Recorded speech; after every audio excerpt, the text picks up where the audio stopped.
আপনার কি শরীর জুড়ে চুলকানি হচ্ছে, রাত্রে ঘুমাতে পারছেন না, দোকানের ওষুধ কিছুক্ষণ কাজ করে তারপর আবার শুরু? তাহলে আপনি জানেন না আপনার চুলকানির মূল কারণটা আসলে কি।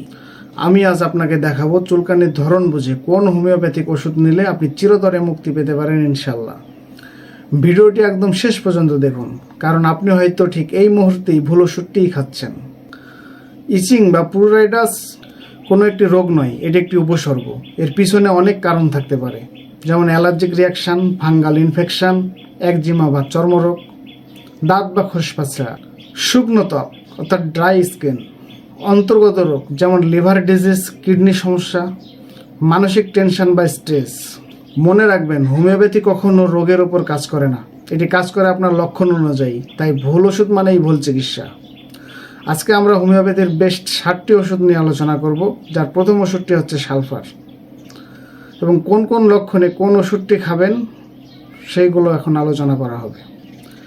শুরু করা যাক সালফার নিয়ে। পুরনো ও জেদি চুলকানিতে চুলকানি গরম পানিতে বেড়ে যায়, রোগী পরিষ্কার পরিচ্ছন্ন নয়, শরীরে গন্ধ থাকে, রাত্রে বেশি চুলকায়, চুলকানোর পর জ্বালা পড়া হয়। দ্বিতীয় ওষুধটি হচ্ছে গ্রাফাইটিস, ত্বকে আঠালো রস, ফাটা ফাটা ভাব, মোটা রোগী বিশেষ করে নারী, কানে, স্তনের নিচে, চোখের কোণে চুলকানি, স্কিন মোটা আর রুক্ষ হয়। এইসব লক্ষণে আপনি গ্রাফাইটিস খেতে পারেন। থার্ড ওষুধটি হচ্ছে সরিনাম, দুর্গন্ধযুক্ত ঘাম ও শরীর, রোগী খুব ঠান্ডা কিন্তু কম্বলে ঢুকে থাকে, বারবার ফিরে আসা চুলকানি, মাথায় দাঁত বা চুল চুলকালে। চতুর্থ ওষুধটি হচ্ছে আর্সেনিকাম অ্যালব, চুলকানির সঙ্গে আগুনে পোড়ার মতো জ্বালা, পরিষ্কার পরিচ্ছন্ন মানুষ কিন্তু খুব দুর্বল, রাত্র 1টা থেকে 3টার মধ্যে লক্ষণগুলো বেড়ে যায়। পঞ্চম ওষুধটি হচ্ছে মেজরিনাম, ফুসকা, পুজ, চামড়া ওঠা, মাথায় দাঁত বা স্ক্যাল্পে ইনফেকশন, মাথার স্কিন ঘন হয়ে যায়। ষষ্ঠ ওষুধটি হচ্ছে পেট্রোলিয়াম, শীতে ফাটা ত্বক, আঙ্গুল ফেটে রক্ত বের হওয়া, হাত পা বা কনুই, চামড়া মোটা, চুলকানি ও ব্যথা, রুক্ষ ত্বক যাদের, তারা পেট্রোলিয়াম ট্রাই করতে পারেন।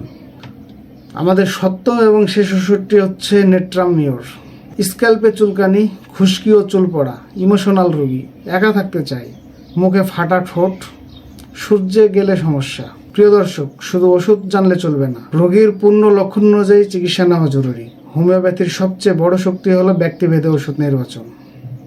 আপনার চুলকানির ধরন যদি এগুলোর সাথে মিলে যায়, তাহলে একজন অভিজ্ঞ হোমিওপ্যাথের পরামর্শ নিয়ে সঠিক পদ্ধতিতে ওষুধ সেবন করুন। নিজের থেকে ওষুধ খাবেন না।